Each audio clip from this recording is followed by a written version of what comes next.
Hello Carl, this is the testing video for your left-hand drive LS400 90H2000. This is obviously one of our brand new harnesses. So as you can see, it's all completely rebuilt, all heat shrinked up, everything is labeled for you. All right, and it goes all the way around the front. There's all of your connections. Okay. And then coming around the other side, we've got exactly the same. So it's all brand new, all connected up there, all labeled up, all comes down the front here, comes down here. There's your lambda sensor underneath there. There's your crank sensor underneath there. There's your oil switch, oil pressure switch. Obviously your oil pressure switch will be here, not at the front. This is an LS430 engine. Okay, right, so we've got a set bunch of tests that we're going to go through today. So to start off with, we're going to check that the immobilizer is removed. We're going to test the drive-by-wire. We're going to check the charge light, the oil pressure light. Flash code is not applicable in your case because of US ECU. We're going to do the OBD2 test. We've got our machine all plugged in. We're going to test the fuel pump relay. And then we're going to obviously start the engine up. That's going to test the starter circuit for us. Then we're going to have ACIS, which is the acoustic control induction system. So that's this little valve here will actually close down once we start the car up. Okay. Then we're going to use TechStream here to test the oil control valves, both of them. We're going to go over each and every cylinder, make sure it's firing correctly. And then we've got a cluster here so we can actually test the tacho. Okay, so that tacho signal will come through there. All right. So first thing I'm going to do is I'm just going to go through essentially your customer plug. So this is the one that you're going to connect up. So this is obviously your fuse box with everything inside here. Okay. I've removed the two red with the blue wires and the gray wire. The two red with the blue, they are the permanent 12 volt supplies. The gray is the power for your fuel pump. You'll see I've removed those and replaced them with our sort of power supply we've got here. And there's your fuel pump, which is running off to our ghetto fuel tank over there. And then obviously you've got your OBD2 plug. That's all wired up, so that's just straight to plug in. So the rest of the wires that are on here are basically your black with the red. That's your ignition, 12 volt ignition supply into the car. Your black with the yellow, that's your start signal. So that needs a 12 volt starter from your key barrel or whatever you want there. Your red with the yellow with the red, that's your check engine light. So you see that's actually connected to our dash over there. You've got your straight yellow, that's your tacho signal. That's obviously connected to the dash over there as well.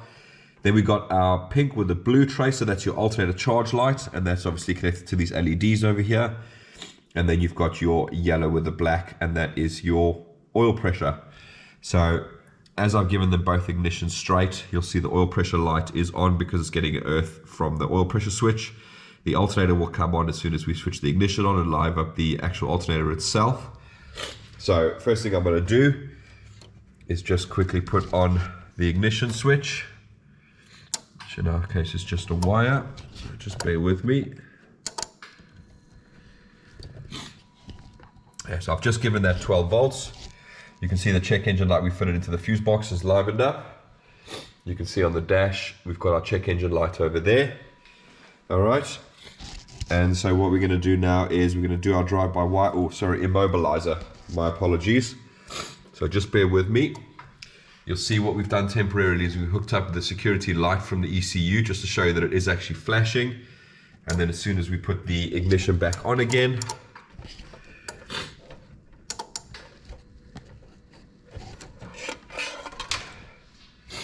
you can see no more security light. So that confirms that the security light is off. We haven't actually included the wire in. I've just connected it loose now just to show you that it is actually deactivated. Obviously we will start the motor up so you'll actually physically see that it's no longer activated anymore. So moving on, we're going to come now to our throttle, and hopefully you're going to hear,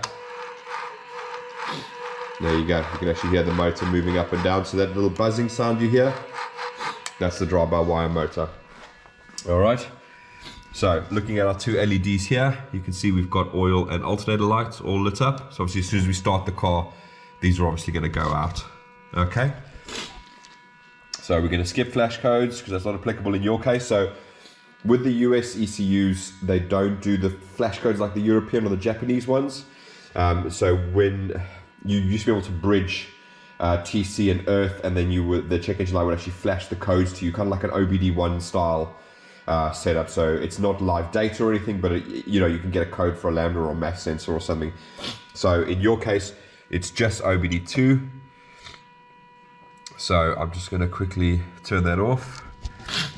Okay, so once this livens up, there you go, you'll actually see the data. So coolant temp 35 degrees, intake air 22 degrees, throttle pressure is 16%, etc. Okay, so we're happy with that.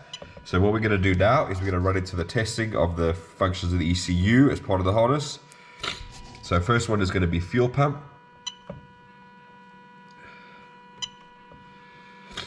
So as soon as I click the side arrow, you're going to hear the relay click, and then you're actually going to hear the fuel pump run. So I'll just move the camera over there.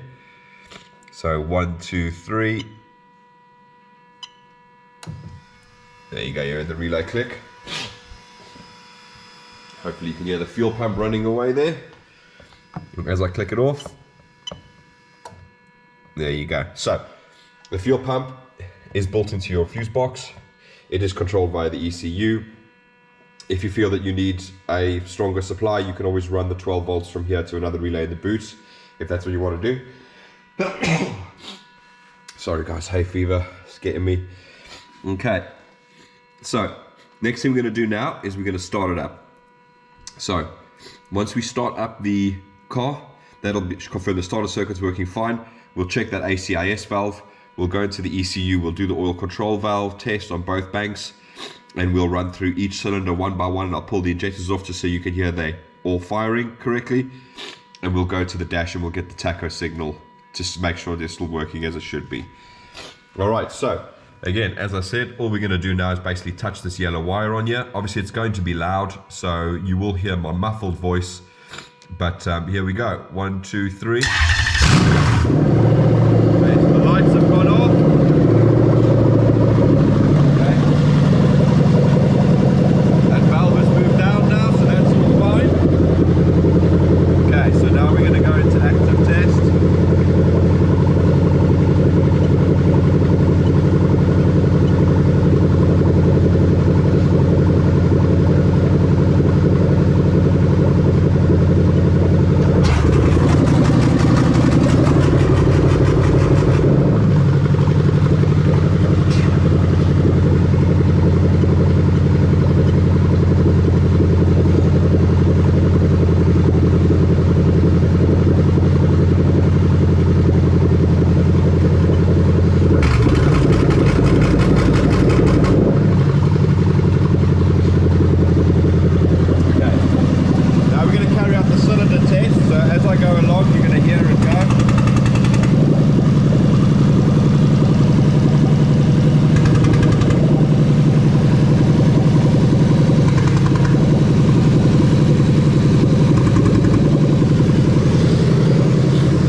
Okay, so you can see the check engine light went out. So as we discussed, obviously we've attached the 3 resistors to get rid of the SLU, SL and SLT codes.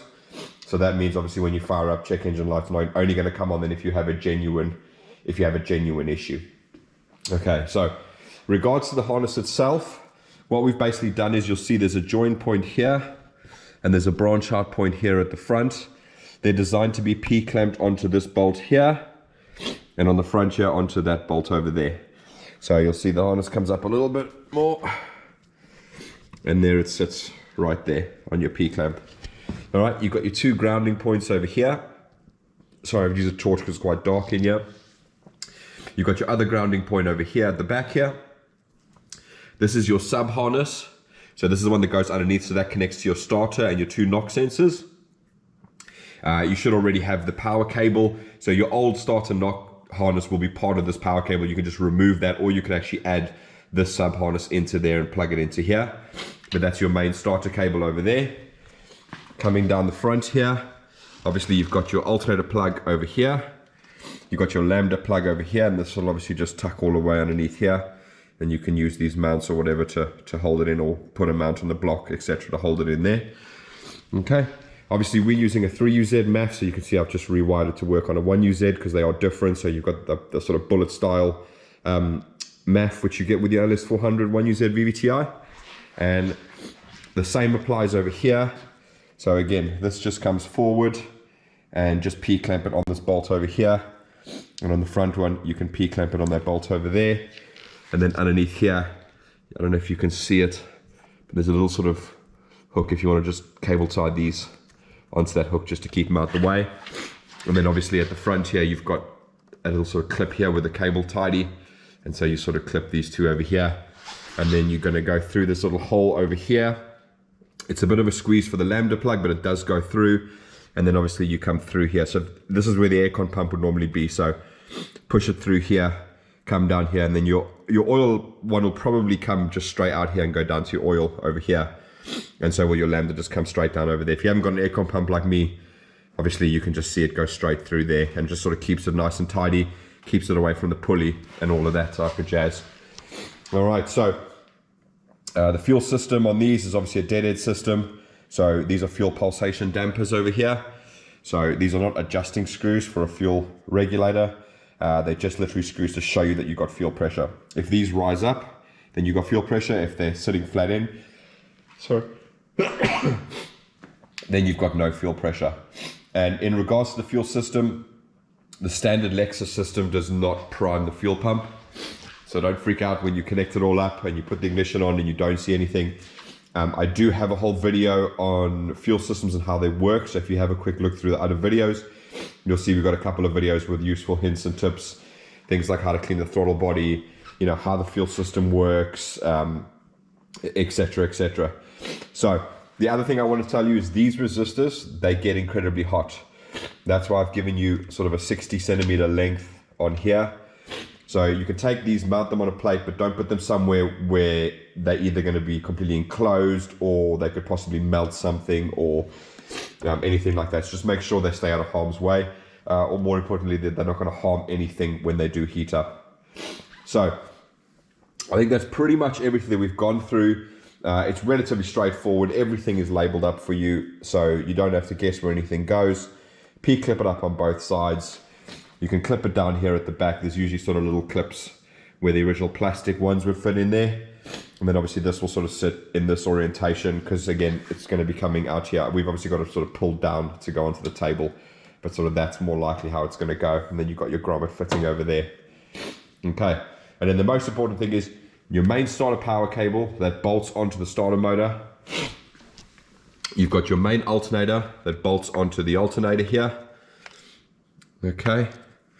So that normally in a Toyota, that is fused at 120 amps. So normally what I advise people to do is to go ahead and take a 120 amp MIDI fuse or something like that. And you can take this and you can run it exactly like I have done here. And I've effectively run it straight to the battery for testing purposes. But when we build the stand for all these to go on, obviously they will then be fused at 120 amp just for safety. So that cuts off in the event of anything going wrong. And then your other one is your earth on your block. So normally the earths are actually attached to the mounts. So you see your mount would obviously go here. They used to have little sort of tangs or with bolt threaded holes on here that you could attach the earth to. But you need one earth on the block, and that's obviously for the starter motor. So that's how that earths. And then normally what they tended to do was on some models they'd have a earth from the back of the cylinder head. So your harness earth's on here, and on each side you've got another M8 hole going down there. So there, if you want to pick one side and just attach an earth to the firewall, that's kind of how Toyota did a lot of models. Not every single one, but even on the LS400, you'll see they've got the main earth going to the block, but then they still had another earth going from the block to the chassis as well. So that's normally what I advise, straight from the back of the cylinder head, straight onto there. Make sure it's clean. Aluminium does have a tendency to rust, so get some emery cloth, rub it over before you bolt it down, and you should be good to go. And I know we tested the ACIS, but just make sure it works on yours. I will do a video on, you know, what exactly the system does, but if it's not working, you do end up losing a hell of a lot of power. It plugs in over here and it runs down underneath to an electronic solenoid.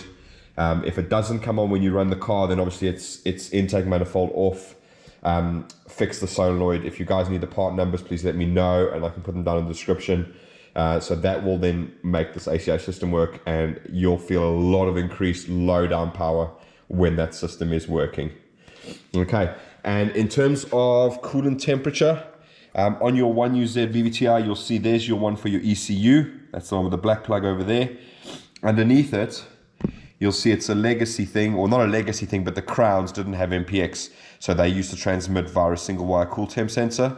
So whatever coolant temp sensor you need for your particular car, which I think yours is going into a Nissan, you can unbolt that and you can fit your coolant temp sensor that'll work with your particular car. And you're effectively reading from the exact same position that the standard ECU reads from.